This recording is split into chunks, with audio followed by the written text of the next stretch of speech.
Sa ating pamayanan, may dilim na gumagapang mga nakawan sa paligid. Pangarap ay nasa sayang, pinaghirapan ng tao bigla na lang nawawala. Kaya maraming pamilya lalo pang naghihirap na.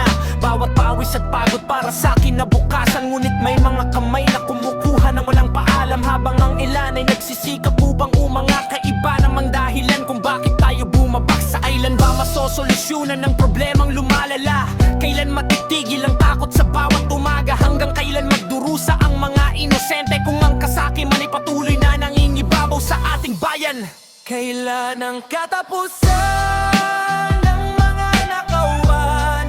Kailan magkakaroon ng tunay na kapayapaan? Ang mga ganit sa pera tila walang kabusugan. Kahit marami nang nasaktan, patuloy pa rin sa kasamaan.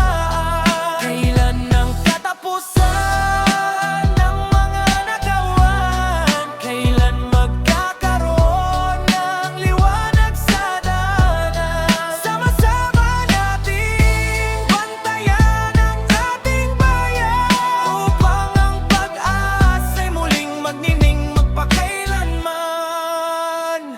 Hindi solusyon ang magnakaw para yumaman, dahil kapwa-tao rin ang iyong naaapakan. Ang tunay na tagumpay ay bunga ng pagsisikap, hindi ng pagkuha sa bagay na hindi mo pinaghirap. Tayo'y magkaisa, huwag hayaang manaig ang takot at pangamba na sa puso'y nakasiksik. Kapag bawat isa'y may malasakit at dangal, mas magiging matatag ang ating kinabukasan. Hindi pera ang sukatan ng tunay na pagkatao, kundi ang kabutihang naiiwan sa mundo. Kung pagmamahal at respeto ang ating puhunan, unti-unting mawawala ang ugat ng kasamaan. Kailan ang katapusan ng mga nakawan? Nasa ating